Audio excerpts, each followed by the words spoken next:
નમસ્કાર દોસ્તો, સ્વાગત છે આપ સર્વનું તમારી પોતાની YouTube channel ocean coaching classes પર।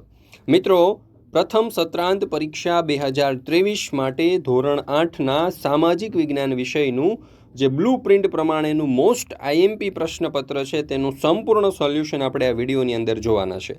મિત્રો, ધોરણ 8ના પ્રથમ સત્રાંત પરીક્ષા માટેના બ્લુ પ્રિન્ટ પ્રમાણેના બધા જ વિષયના ત્રણ પ્રશ્નપત્ર આપણે તૈયાર કરેલા છે અને આ બધા જ પ્રશ્નપત્રના સંપૂર્ણ સોલ્યુશનના વિડીયો અને પીડીએફ બંને આપણી ચેનલ ઉપર મુકાઈ ચૂક્યા છે।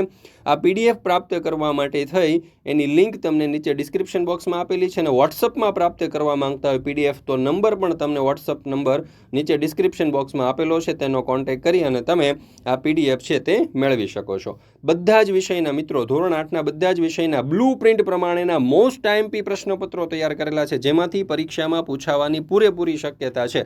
તો જરૂરથી આ પીડીએફ તમે પ્રાપ્ત કરી લેજો।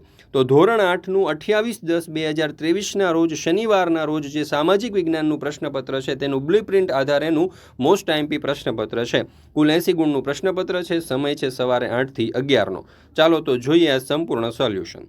પ્રશ્ન નંબર 1 યોગ્ય વિકલ્પ પસંદ કરી પ્રશ્નોના જવાબ આપો, જેના કુલ 5 માર્ક્સ છે। તો જોઈએ એમાં પહેલો સવાલ, ભારતમાં પોર્ટુગીઝ રાજ્યની સ્થાપના કોણે કરી હતી? તો જવાબ આવશે વિકલ્પ ડી, આલ્બુકર્ક। ત્યાર પછી બીજો સવાલ, 15મી સદીમાં યુરોપમાં આવેલા સામાજિક અને ધાર્મિક પરિવર્તનો કયા નામે ઓળખાય છે? તો જવાબ આવશે વિકલ્પ સી, નવજાગૃતિ। ત્યાર પછી ત્રીજો સવાલ, પ્રાચીન અને મધ્યકાલીન ભારતમાંથી કઈ ચીજવસ્તુઓની યુરોપના દેશોમાં નિકાલ થતી હતી? તો જવાબ આવશે વિકલ્પ ડી, ઉપરોક્ત તમામ। ત્યાર પછી ચોથું, ઈસવીસન 1600માં ઇંગ્લેન્ડમાં ઈસ્ટ ઇન્ડિયા કંપનીની સ્થાપનાનો મુખ્ય હેતુ શું હતો? તો જવાબ આવશે વિકલ્પ એ, પૂર્વના રાષ્ટ્રો સાથે વેપાર અને તેમાં એકાધિકાર સ્થાપવાનો। ત્યાર પછી પાંચમો સવાલ, સમગ્ર બંગાળ કયા યુદ્ધ પછી અંગ્રેજોના અધિકારમાં આવી ગયું? તો જવાબ આવશે વિકલ્પ બી, બક્સરનું યુદ્ધ। મિત્રો, પ્રથમ સત્રાંત પરીક્ષા 2023 માટે ધોરણ 8ના બધા જ વિષયના બ્લુ પ્રિન્ટ પ્રમાણેના most IMP ready to print પ્રશ્નપત્ર આપણે તૈયાર કરેલા છે। રેડી ટુ પ્રિન્ટ એટલે કે ઝેરોક્સ કરાવીને સીધી જ તમે પરીક્ષા લઈ શકો એ પ્રમાણેના પ્રશ્નપત્રો, અને એક વિષયના ત્રણ પ્રશ્નપત્રો આપણે તૈયાર કરેલા છે। એક વિષયના એક પ્રશ્નપત્રની માત્ર 10 રૂપિયા કિંમત રાખેલી છે। તો દરેક વિદ્યાર્થીઓ અને શિક્ષક મિત્રોએ જરૂરથી મેળવી લેવા। મોસ્ટ આઈએમપી પ્રશ્નો છે, પરીક્ષામાં પૂછાવાની પૂરેપૂરી શક્યતા છે। અને આ પ્રશ્નપત્ર જ નહીં, પાછા પ્રશ્નપત્રના સોલ્યુશન પણ આપણે તૈયાર કરેલા છે, તો પ્રશ્નપત્રના સોલ્યુશન પણ મેળવી શકો છો। એની પીડીએફ તમે પ્રાપ્ત કરી શકો છો। એક પીડીએફના માત્ર 10 રૂપિયા છે અને પીડીએફ ડાઉનલોડ કરવા માટેની લિંક તમને નીચે ડિસ્ક્રિપ્શન બોક્સમાં આપેલી છે। અને જો આ પીડીએફ તમે વોટ્સઅપ પર પ્રાપ્ત કરવા ઈચ્છતા હોય તો તમને અહીંયા જે નંબર આપવામાં આવેલો છે એ નંબર ઉપર તમે કોન્ટેક્ટ કરી શકો છો અથવા તો વોટ્સઅપ કરી શકો છો। તો આ સોલ્યુશન પ્રશ્નપત્રના અથવા તો પ્રશ્નપત્રની જે પીડીએફ છે તમે સીધી જ તમારા વોટ્સઅપ નંબર પર પણ મંગાવી શકશો। ચાલો ત્યાર પછી જોઈએ બ, નીચેના પ્રશ્નોના મુદ્દાસર જવાબ લખો કોઈ પણ એક, જેના કુલ 3 માર્ક્સ છે। એમાં પહેલો સવાલ, કોર્નવોલિસના સુધારા। તો ગવર્નર જનરલ લોર્ડ કોર્નવોલિસે આ પ્રમાણે સુધારા કર્યા હતા: કંપનીને બાહોશ અમલદારી મળી રહે એ માટે તેણે ભારતમાં સનદી સેવાઓ શરૂ કરી। તેણે કંપનીના કર્મચારીઓને વેપાર ઉપર પ્રતિબંધ મૂકી ભ્રષ્ટાચાર વિરુદ્ધ નિયંત્રણો મૂક્યા। તેણે મહેસૂલી તંત્ર અને ન્યાયતંત્રને એકબીજાથી અલગ કર્યા। તેણે બંગાળને 23 જિલ્લાઓમાં વહેંચી નાખ્યું અને દરેક જિલ્લા ઉપર કલેક્ટરની નિમણૂક કરી અને એ કલેક્ટરોને જિલ્લાને લગતી વહીવટી અને ન્યાય વિષયક સત્તાઓ સોંપી। ત્યાર પછી બીજો સવાલ, યુરોપિયન પ્રજાને ભારત તરફનો જળમાર્ગ શોધવાની ફરજ પડી, વિધાન સમજાવો। તો જોઈએ ઉત્તર, પ્રાચીન કાળથી ભારત અને યુરોપના દેશો વચ્ચે મોટા પાયા ઉપર વેપાર ધંધો ચાલતો હતો। એ સમયે યુરોપના બજારોમાં ભારતથી મરી મસાલા, તેજાના સુતરાઉ કાપડ, રેશમી કાપડ, ગળી, સુરોખાર, ઇમારતી લાકડા, અફીણ વગેરેની ખૂબ મોટા પ્રમાણમાં નિકાસ થતી હતી। પૂર્વ અને પશ્ચિમના દેશો વચ્ચેનો વેપાર મધ્ય એશિયાના જમીન માર્ગે થતો। એ સમયના કોન્સ્ટેન્ટિનોપલ શહેર ભારત અને યુરોપ વચ્ચે જમીન માર્ગે ચાલતા વેપારનું મુખ્ય મથક હતું। ઈસવીસન 1453માં તુર્કોએ આ યુરોપનું પ્રવેશદ્વાર ગણાતું શહેર જીતી લીધું। પરિણામે યુરોપના દેશોનો ભારત સાથેનો વેપાર માર્ગ બંધ થઈ ગયો અને યુરોપના દેશોમાં ભારતનો માલ જતો બંધ થયો અને યુરોપની પ્રજા મહદઅંશે માંસાહારી હોવાથી માંસ સાચવવા તેમને ભારતના મરી મસાલાની અત્યંત આવશ્યકતા હતી। યુરોપના લોકોને ભારતના મરી મસાલા, તેજાના સુતરાઉ કાપડ વગેરે વિના ચાલી શકે તેમ નહોતું, તેથી યુરોપિયન પ્રજાને ભારત તરફનો નવો જળમાર્ગ શોધવાની ફરજ પડી। ત્યાર પછી પ્રશ્ન નંબર 2 નીચેના વિધાનોમાં યોગ્ય શબ્દ લખી ખાલી જગ્યા પૂરો, જેના કુલ 5 માર્ક્સ છે. પહેલો સવાલ, 18મી સદીના અંત સુધી યુરોપિયન દેશો ગળીનો પુરવઠો ખાલી જગ્યા દેશોમાંથી મેળવતા. તો જવાબ આવશે કેરેબિયન. બીજું, રેશમના વેપારીઓ ખાલી જગ્યા પાસેથી કાચું રેશમ ખરીદતા. તો જવાબ આવશે ખેડૂત. ત્રીજું, બંગાળમાં કરમુક્ત વેપાર કરવાની બાબતમાં અંગ્રેજોને ખાલી જગ્યા સામે વાકવું પડ્યું. તો જવાબ આવશે મીર કાસિમ. ત્યાર પછી ચોથું, બક્સરના યુદ્ધમાં ખાલી જગ્યાની જીત થઈ. તો અંગ્રેજો. પાંચમું, કાયમી જમાબંધીમાં જમીનદારે મહેસૂલના ખાલી જગ્યા ભાગ અંગ્રેજ સરકારને આપવાના હતા. તો જવાબ આવશે 9. ત્યાર પછી નીચેના પ્રશ્નોના ઉત્તર 2-3 વાક્યમાં લખો, જેના કુલ 3 માર્ક્સ છે. એમાં પહેલો સવાલ, સ્થળાંતરીય ખેતી કોને કહેવામાં આવતી હતી? તો જોઈએ ઉત્તર. ગીચ જંગલોના પ્રદેશોમાં સ્થળાંતરીય ખેતી કરવામાં આવે છે. કેટલાક આદિવાસી સમૂહો સૂર્યનો તડકો જમીન ઉપર પડે તે માટે જંગલોના વૃક્ષોને અડધેથી કાપતા. તેઓ જમીન પરનું ઘાસ કાપીને ખેતી માટે જમીન ખુલ્લી કરતા. એ પછી કાપેલા વૃક્ષો અને ઘાસને સળગાવીને તેની રાખ જમીનમાં ભેળવી દેતા અને જમીનમાં ખેતી કરતા.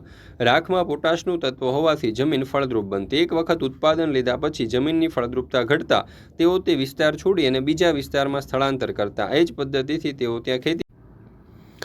ત્યાર પછી આપણે જોઈએ બીજો સવાલ, ઉલગુલાન ચળવળ શાથી મંદ પડી ગઈ? તો ઉત્તર, ઈસવીસન 1897માં જેલમાંથી છૂટ્યા પછી બિરસાએ ફરીથી ચળવળ શરૂ કરી.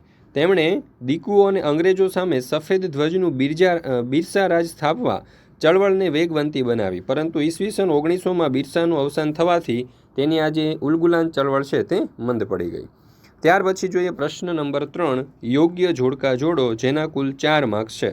તેમાં અ વિભાગમાં આપણને આપ્યું છે કે ઈસવીસન 1857ના સ્વાતંત્ર્ય સંગ્રામના પ્રથમ શહીદ. તો એમાં જવાબ આવશે મંગલ પાંડે. ત્યાર પછી બીજું, લખનૌના સ્વાતંત્ર્ય સંગ્રામના નેતા. તો એમાં જવાબ આવશે બેગમ હજરત મહાલ.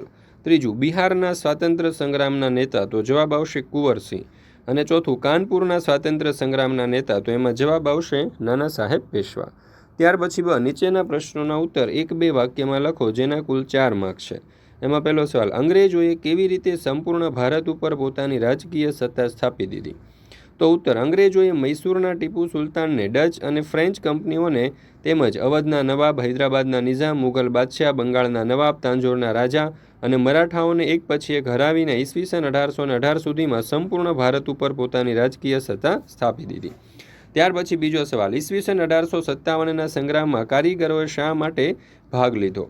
તો ઉત્તર, અંગ્રેજોની અન્યાયી જકાત નીતિને કારણે ભારતના હુન્નર ઉદ્યોગો, ગ્રામોદ્યોગો, હસ્તકલા ઉદ્યોગો વગેરે પડી ભાંગ્યા, જેથી કારીગરો બેકાર બન્યા. પોતાને થયેલા અન્યાયનો બદલો લેવા કારીગરોએ ઈસવીસન 1857ના સંગ્રામમાં ભાગ લીધો. ત્યાર પછી ત્રીજું, જાન્યુઆરી 1857માં બંગાળાની લશ્કરી છાવણીના ભારતીય સૈનિકોમાં કઈ અફવા ફેલાઈ? તો ઉત્તર, જાન્યુઆરી 1857માં બંગાળની લશ્કરી છાવણીના ભારતીય સૈનિકોમાં એવી અફવા ફેલાઈ હતી કે નવી એનફિલ્ડ રાઇફલના કારતૂસો પર લગાવવામાં આવેલ કેપમાં ગાય અને ડુક્કરની ચરબીનો ઉપયોગ થાય છે. ત્યાર પછી આગળ પ્રશ્ન નંબર 4, નીચેના વિધાનો ખરા છે કે ખોટા તે જણાવો, જેના કુલ 5 માર્ક્સ છે. એમાં પહેલો સવાલ, સુરતનો ઇતિહાસ વૈવિધ્યપૂર્ણ, રસિક અને રોમાંચક છે. તો જવાબ આવશે ખરું. બીજું, મરાઠા યુગમાં સુરત પશ્ચિમ ભારતનું મહત્વનું વાણિજ્ય કેન્દ્ર હતું. તો જવાબ આવશે ખોટું. ત્રીજું, અંગ્રેજોએ 18મી સદીમાં સુરતમાં સર્વપ્રથમ કોઠી સ્થાપી હતી. તો જવાબ આવશે ખોટું. ત્યાર પછી ચોથું, અંગ્રેજોએ ભારતના પૂર્વ કિનારે મછલીપટ્ટનમમાં કોઠી સ્થાપી હતી. તો જવાબ આવશે ખરું. પાંચમું, ઈસવીસન 1640માં અંગ્રેજોએ મદ્રાસ પાસે ફોર્ટ વિલિયમની સ્થાપના કરી હતી. તો અહીંયા જવાબ આવશે ખોટું. ત્યાર પછી નીચેના પ્રશ્નોના ઉત્તર ટૂંકમાં આપો, કોઈ પણ 3, જેના કુલ 6 માર્ક્સ છે. એમાં પહેલું, ઇંગ્લેન્ડના કાપડ ઉદ્યોગની હરીફાઈમાં ભારતનો કાપડ ઉદ્યોગ શાથી ટકી શક્યો નહીં? તો ઉત્તર, ઇંગ્લેન્ડમાં ઔદ્યોગિક ક્રાંતિ થતાં યાંત્રિક પ્રક્રિયા વડે ભારતના હસ્ત ઉદ્યોગના કાપડના મુકાબલે પ્રમાણમાં સસ્તું, ઝડપી અને મોટા પ્રમાણમાં કાપડનું ઉત્પાદન થવા લાગ્યું અને ભારતના બજારોમાં વેચાવા લાગ્યું. આથી ઇંગ્લેન્ડના કાપડ ઉદ્યોગની હરીફાઈમાં ભારતનો કાપડ ઉદ્યોગ ટકી શક્યો નહીં. ત્યાર પછી બીજો સવાલ, અંગ્રેજ શાસન દરમિયાન ભારતના ગૃહ ઉદ્યોગો અને હસ્ત ઉદ્યોગો પડી ભાંગ્યા. તો ઉત્તર, ઇંગ્લેન્ડમાં થયેલી ઔદ્યોગિક ક્રાંતિને લીધે ત્યાંથી મોટા પ્રમાણમાં કાપડ અને અન્ય માલ ભારત આવવા લાગ્યો. એ માલ ભારતમાં ખપાવવા માટે અંગ્રેજોએ તેના ઉપર નામની જકાત નાખી હતી. જ્યારે ભારતમાં ઉત્પન્ન થતા માલની હેરફેર પર ભારે જકાત નાખી હતી. તેથી ભારતના ગૃહ ઉદ્યોગો દ્વારા બનેલો માલ ઇંગ્લેન્ડથી આવતા માલ કરતાં મોંઘો બન્યો. આને પરિણામે ભારતના ગૃહ ઉદ્યોગો અને હસ્ત ઉદ્યોગો તેમની સામે હરીફાઈમાં ટકી શક્યા નહીં. ભારતના બજારોમાં ઇંગ્લેન્ડનો માલ વેચાવા લાગ્યો. આમ અંગ્રેજ શાસન દરમિયાન ભારતના ગૃહ ઉદ્યોગો અને હસ્ત ઉદ્યોગો પડી ભાંગ્યા. ત્યાર પછી ત્રીજું, અંગ્રેજ શાસનની શરૂઆતમાં ભારતીય ઉદ્યોગોની સ્થિતિ જણાવો. તો અંગ્રેજ શાસનની શરૂઆત થતાં આપણા પરંપરાગત ભારતીય ઉદ્યોગો જેવા કે સુતરાઉ કાપડ, શિલ્પ અને ધાતુકલા, ગરમ મસાલા વગેરે નાશ થવા લાગ્યા. ઇંગ્લેન્ડના આધુનિક કારખાનાઓના વિકાસના કારણે ભારતીય ગૃહ ઉદ્યોગની પડતી શરૂ થઈ. ભારતના સુતરાઉ અને રેશમી કાપડ ઉદ્યોગ કંપની શાસનમાં ટકી શક્યા નહીં. ઇંગ્લેન્ડના ઉદ્યોગોનો વિકાસ માટે અંગ્રેજો ભારતના વધુને વધુ પ્રદેશો ઉપર શાસન સ્થાપવા માંગતા હતા. ચોથો સવાલ, અમદાવાદને ભારતનું માન્ચેસ્ટર કહેવામાં આવતું હતું.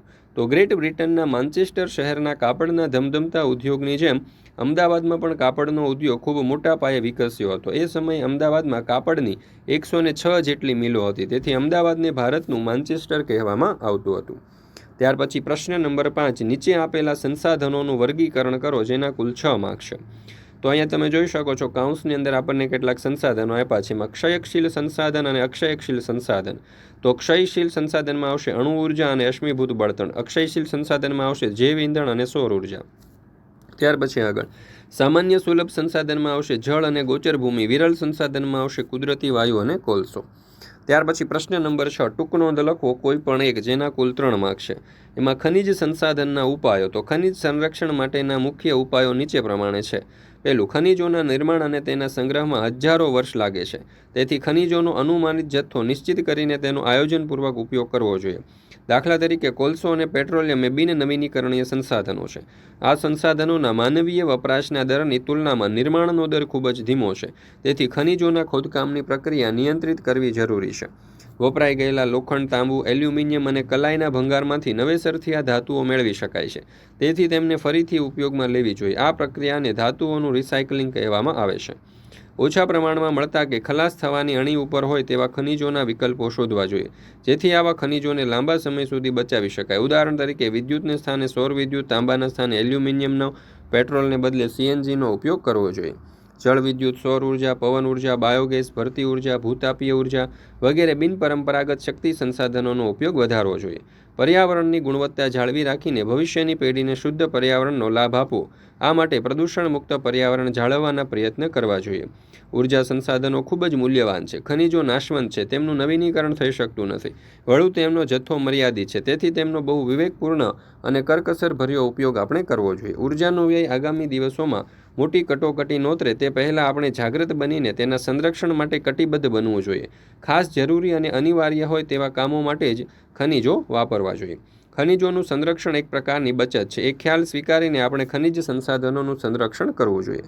ત્યાર પછી છે સૌર ઉર્જા. તો સૂર્ય પૃથ્વી પરની ઉર્જાનો મુખ્ય સ્ત્રોત ગણાય છે. સૂર્યની ગરમી અને પ્રકાશ ઉર્જાનો અનુભવ આપણે મોટાભાગના દિવસો દરમિયાન કરીએ છીએ. સૂર્યમાંથી મેળવેલી ઉર્જાનો ઉપયોગ સૌરકોષથી વીજળી ઉત્પન્ન કરવા માટે કરી શકાય છે. વધારે ગરમી ધરાવતા ઉષ્ણકટિબંધીય દેશો માટે સૌર ઉર્જાનો ઉપયોગ કરવાની ટેકનોલોજી ખૂબ ફાયદાકારક છે.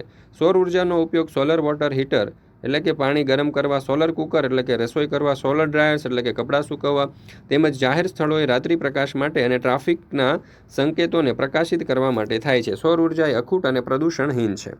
ભારતમાં મધ્યપ્રદેશના રેવામાં સૌર ઉર્જા પરિયોજના આવેલી છે. તેની ગણના એશિયાની મોટી સૌર ઉર્જા યોજનામાં થાય છે. ભારતમાં સૌર ઉર્જા મેળવતા અગ્રગણ્ય રાજ્યોમાં ગુજરાતની ગણના થાય છે. ગુજરાતમાં સૌર છત અને કેનાલ આધારિત સૌર પ્રોજેક્ટ દ્વારા સૌર ઉર્જા મેળવવામાં આવે છે. ગુજરાતમાં પાટણ જિલ્લાના ચારણકા ગામની બિનવપરાશી જમીન ઉપર 590 મેગાવોટની ક્ષમતાનો સોલર પાર્ક બનાવવામાં આવ્યો છે. ગુજરાત એનર્જી વિકાસ એજન્સી ગેડાએ વડોદરા પાસે છાણી ખાતે 10 ટનની ક્ષમતાવાળું સૌર શીતાગાર સ્થાપ્યું છે. રાજ્યમાં વીજળી વિનાના ગામોમાં દીવાબત્તી, ખેતરોમાં સિંચાઈ અને ટીવી માટે સોલર સેલ સંચાલિત સોલર પેનલ ગોઠવવામાં આવી છે. સોલર રૂફટોપ સિસ્ટમ અપનાવવા માટે ગુજરાત સરકાર સહાય આપે છે. ગુજરાતમાં ભુજ પાસે માંડવી નજીક મોઢવા ગામે સૌર ઉર્જા પ્લાન્ટ બનાવવાનું નક્કી થયું છે. દરિયાના ખારા પાણીને મીઠું બનાવવા માટે સૌર ઉર્જા પ્લાન્ટ સ્થાપવામાં આવ્યો છે. આજે દેશમાં સૌર ઉર્જાથી ચાલતા વિવિધ ઉપકરણોનો વ્યાપ પણ વધ્યો છે. ત્યાર પછી જોઈએ પ્રશ્ન નંબર 7. નીચેની વિગતોને નકશામાં દર્શાવો. એટલે કે ખનિજ તેલ અને કોલસાના ક્ષેત્રોને ભારતના નકશામાં દર્શાવવાના છે. ગુજરાત, બિહાર, રાજસ્થાન, કર્ણાટક અને મહારાષ્ટ્ર. તો અહીંયા ભારતનો નકશો છે. એમાં રાજસ્થાનની અંદર તમે જોઈ શકો છો કે અહીંયા અબરખ અને સીસુ. ગુજરાતની અંદર તમે જોશો તો બોક્સાઇટ અને ચૂનાનો પથ્થર. મહારાષ્ટ્રમાં તમે જોશો તો બોક્સાઇટ, કર્ણાટકમાં ચૂનાનો પથ્થર અને બિહારમાં અબરખ. તો આ રીતે આપણે દર્શાવી શકીએ.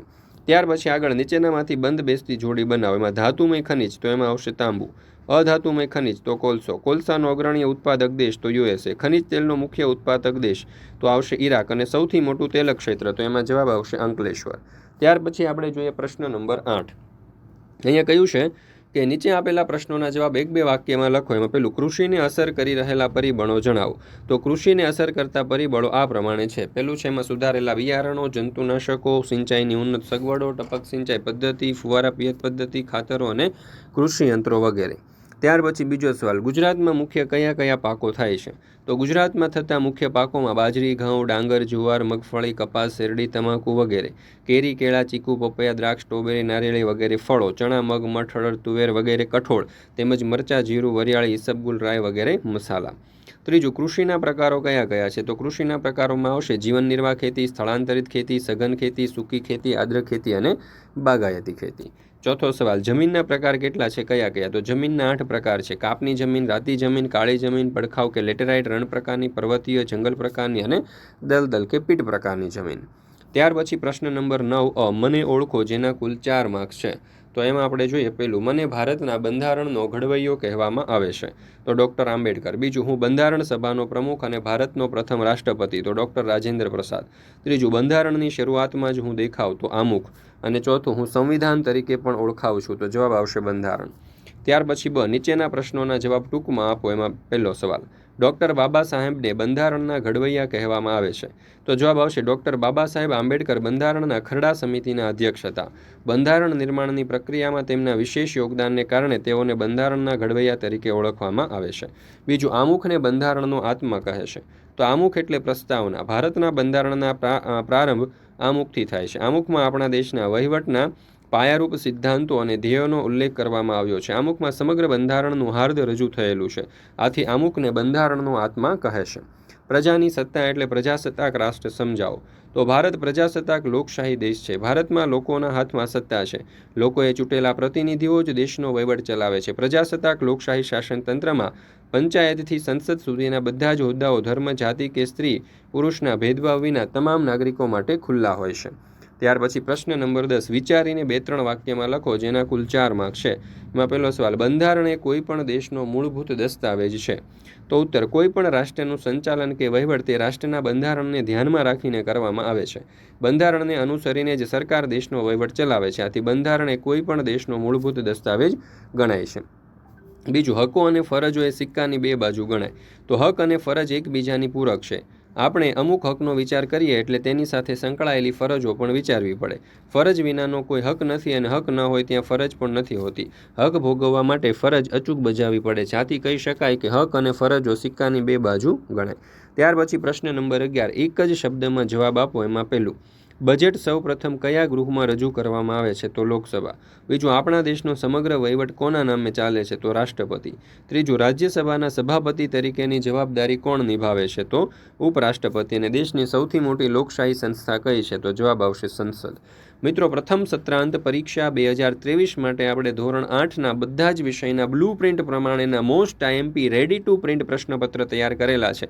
એક વિષયના કુલ 3 પ્રશ્નપત્ર તૈયાર કરેલા છે. આ પ્રશ્નપત્રની તમે સીધી જ ઝેરોક્સ કરાવી અને પરીક્ષા પણ લઈ શકો છો અથવા તો વિદ્યાર્થીઓ સ્વમૂલ્યાંકન માટે ઉપયોગ કરી શકે છે.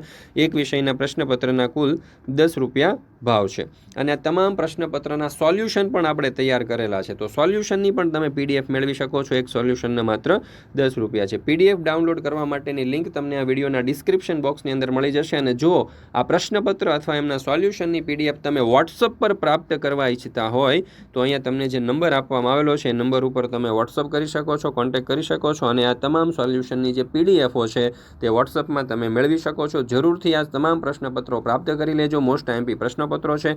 ઘણા બધા પ્રશ્નો તમારી પરીક્ષામાં પૂછાવાની શક્યતા છે તો જરૂરથી મંગાવી લેજો અને અભ્યાસ કરી લેજો. ત્યાર પછી પ્રશ્ન નંબર 12, નીચે આપેલા શબ્દને સમજાવતા એક વાક્યમાં લખો, જેના કુલ 4 માર્ક્સ. એમાં પહેલું, રાજ્યસભા. તો રાજ્યસભા એ રાજ્યોનું પ્રતિનિધિત્વ ધરાવતું સંસદનું ઉપલું ગૃહ છે. રાજ્યસભાના સભ્યોની ચૂંટણી આડકતરી રીતે કે પરોક્ષ રીતે થાય છે. પ્રધાનમંત્રી રાષ્ટ્રપ્રમુખના આમંત્રણથી પ્રધાનમંડળ રચે છે. તેઓ દરેક પ્રધાનને એક કે વધારે ખાતા ફાળવે છે. તેઓ પોતે પણ એક કે વધારે ખાતાનો વહીવટ સંભાળે છે. ત્યાર પછી ત્રીજું છે સ્પીકર અથવા તો અધ્યક્ષ. તો લોકસભાના સભ્યો પોતાની પહેલી બેઠકમાં પોતાનામાંથી એક સભ્યની સ્પીકર તરીકે ચૂંટણી કરે છે. જોકે લોકસભામાં સ્પીકર શાસક કે બહુમતી ધરાવતા જૂથમાંથી જ પસંદ કરવામાં આવે છે. અને ચોથું છે સરકારના અંગો. તો સરકારના 3 અંગો છે: ધારાસભા, કારોબારી અને ન્યાયતંત્રો. મિત્રો, ફરી મળીશું આપણે ધોરણ 8ના એક નવા વિષયના મોસ્ટ આઈએમપી બ્લુ પ્રિન્ટ પ્રમાણેના પ્રથમ સત્રાંત પરીક્ષાના સંપૂર્ણ સોલ્યુશન સાથે. મિત્રો, આપણે આ ચેનલ ઉપર ધોરણ 8ના બધા જ વિષયના most IMP ready to print પ્રશ્નપત્ર બ્લુ પ્રિન્ટ આધારેના પ્રથમ સત્રાંત પરીક્ષાના 3 પ્રશ્નપત્ર અને એમના સોલ્યુશન મુકાઈ ચૂક્યા છે. તો જરૂરથી આ તમામ પ્રશ્નપત્રનો અભ્યાસ કરી લેજો અને તમે એની PDF પણ મેળવી શકો છો તમારા વોટ્સઅપ ઉપર. તો જરૂરથી નીચે જે વોટ્સઅપ નંબર આપેલો છે ડિસ્ક્રિપ્શનમાં તેના ઉપર કોન્ટેક્ટ કરી અને આ સંપૂર્ણ સોલ્યુશન પ્રાપ્ત કરી લેજો.